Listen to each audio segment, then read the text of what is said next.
excelentísimas autoridades civiles y militares, queridas víctimas del terrorismo, me gustaría que comenzásemos un año más guardando un minuto de silencio por todas las víctimas que no pueden estar con nosotros, obviamente, pero que siempre están presentes en nuestra memoria y en nuestro corazón.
Bueno, quería dar comienzo a estas jornadas mandando un recuerdo muy especial y todos nuestros ánimos a todas las personas afectadas por la terrible dana que ha afectado a diferentes partes de España.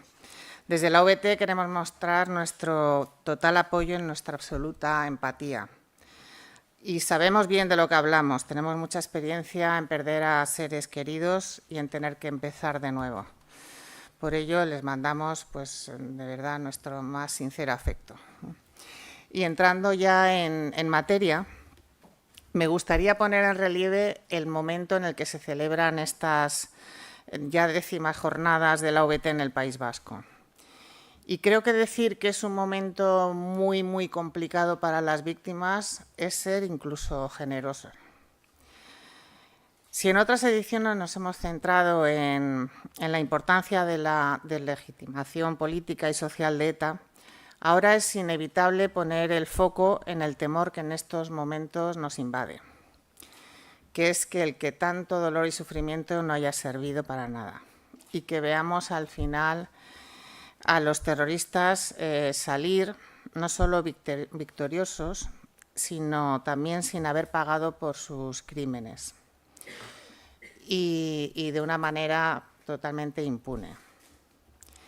Las víctimas del terrorismo siempre hemos confiado en el Estado de Derecho para hacer justicia a nuestros familiares asesinados. De hecho, las víctimas creo que hemos sido inmensamente generosas.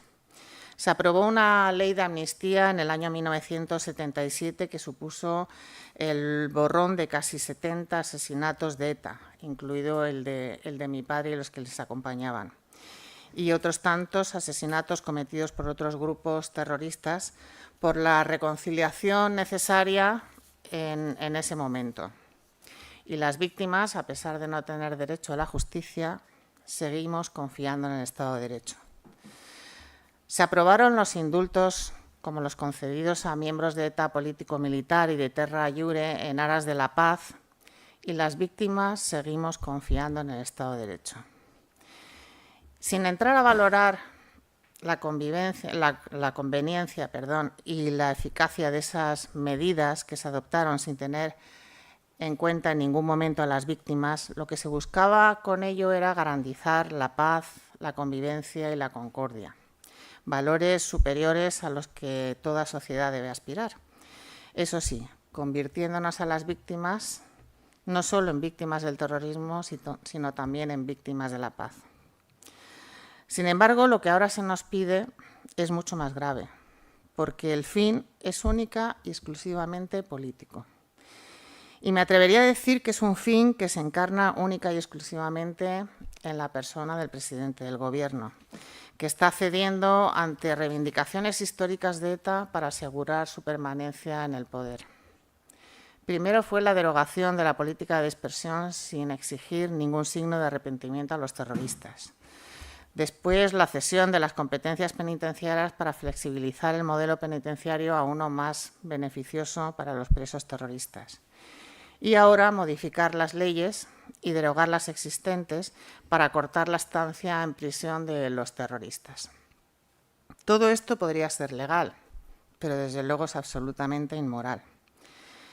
Uno de los principales avances de la lucha contra el terrorismo, además de la aprobación de leyes como el Código Penal para el cumplimiento íntegro y efectivo de las condenas o la ley para ilegalizar partidos políticos, ambas medidas han demostrado ser eficaces para la derrota operativa de ETA, fue el Pacto por las Libertades y contra el Terrorismo, que, entre otras cosas, colocaba a las víctimas del terrorismo en el centro de la política antiterrorista.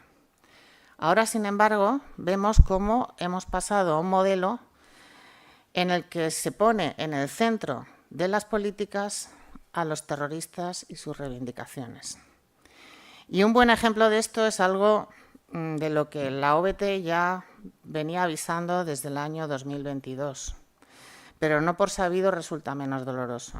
Desde el fatídico lunes del 7 de octubre, que amanecimos con la noticia de que se había aprobado en el Congreso el proyecto de ley de reforma de la Ley Orgánica 7/2014, de 12 de noviembre, sobre intercambio de información de antecedentes penales y consideración de resoluciones judiciales penales en la Unión Europea, que permite la reducción de penas a muchos terroristas y la excarcelación de muchos de ellos, lo cierto es que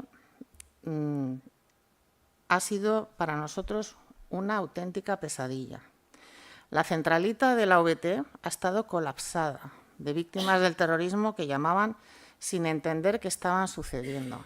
Muchas de ellas con ataques de ansiedad, con ataques de pánico, de no saber si se iban a encontrar al terrorista que había asesinado a su familiar en la calle.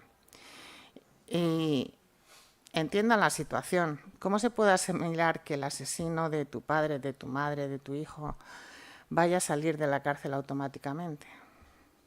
Es incomprensible. Vivimos unos tiempos en los que parece que esto es el mundo al revés.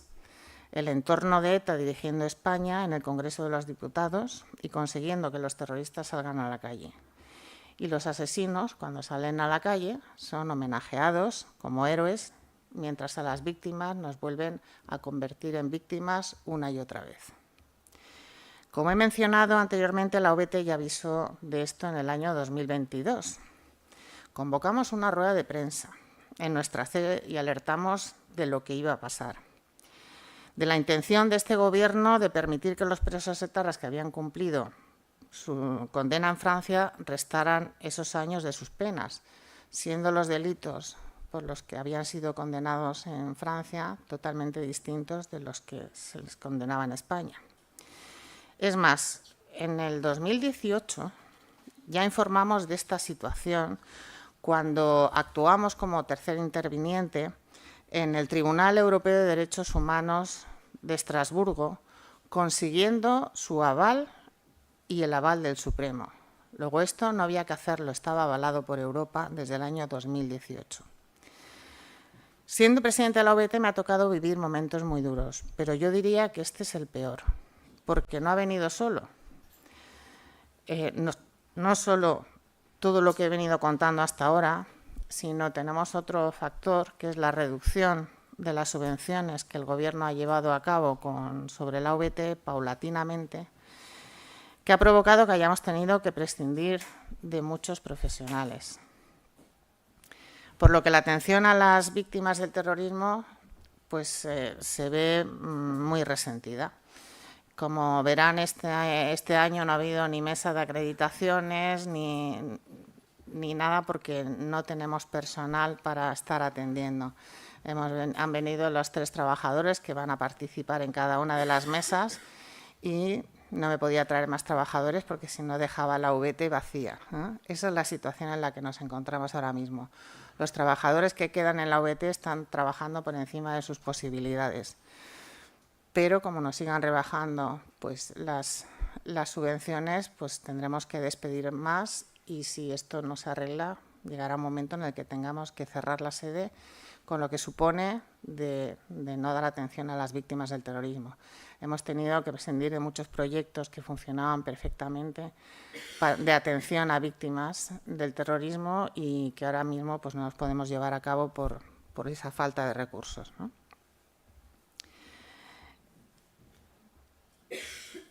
Esta situación es cuanto menos paradójica, porque en muchas ocasiones nos llaman víctimas del terrorismo a la sede de la AVT diciendo que se ponen en contacto con nosotros porque así se lo han recomendado en distintos organismos oficiales.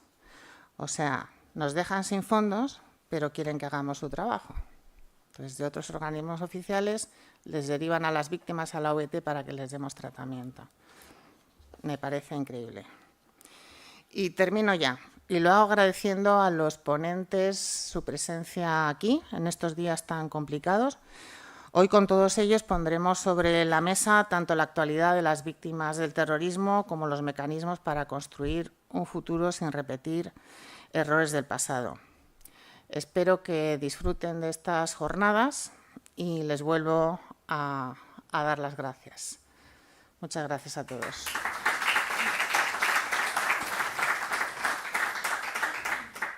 Les dejo con Mónica Muñoz Araujo, que es la presidenta de la plataforma APAV. Buenos días a todos. Es un verdadero placer para mí participar un año más en estas jornadas de concienciación como presidenta de la Asociación Plataforma Víctimas del Terrorismo. Yo me convertí en víctima del terrorismo el 12 de junio de 1991, cuando asesinaron a mi padre, Andrés Muñoz Pérez, subinspector de policía, junto a su compañero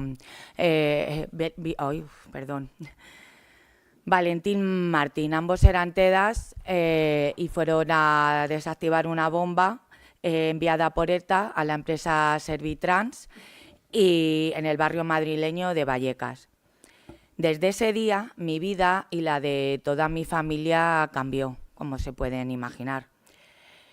Pero hay algo que hemos tenido claro desde ese momento, y es que el olvido nunca es la solución. Y eso es algo que jamás hemos practicado. El asesinato de mi padre dejó una viuda y 5 hijos. La más pequeña de mis hermanas fue Mercedes. Y gracias al trabajo que durante todos estos años hemos hecho, contándole pues la historia de nuestro padre y recordando cómo había sido su asesinato, pues hemos conseguido que ella haya vivido pues como si mi padre hubiera seguido estando entre nosotros. Gracias al trabajo de toda la familia y gracias al trabajo de esa memoria hemos conseguido eso, que mi hermana recuerde a mi padre como si hubiera vivido con él todos estos años. Nuestra misión es mantener vivo ese recuerdo y sin duda es la misión más importante que tenemos en nuestra vida. Hoy vamos a hablar aquí de cómo a través de historias como la de mi padre, como la de mi familia, podemos aprender y construir un futuro. Como la experiencia puede permitirnos cometer errores, cómo la experiencia puede permitirnos no cometer errores como los del pasado. Porque las víctimas del terrorismo no somos cosas del pasado. Somos un colectivo muy importante y numerosos en España, que deben tenerse en cuenta a la hora de construir una sociedad. Hoy, sin duda, estoy aquí como presidenta de APAV, pero sobre todo con unas ganas de aprender de los grandes profesionales que se van a sentar hoy aquí para explicarnos su visión de la época en la que nos encontramos en la actualidad. ETA ya no mata, pero está en las instituciones, toma decisiones y es muy importante en España y condiciona prácticamente todo. Las personas que son víctimas como yo sabrán a lo que me refiero cuando hablo de indignidad, pero también de la profunda tristeza que produce esta situación. Por eso les invito hoy a escuchar, a preguntar, a reflexionar con todos los profesionales que pasarán por esta mesa. pero sobre todo les invito a comprometerse con el lado bueno de la historia, que no es otro que el de las víctimas del terrorismo. Muchas gracias a todos.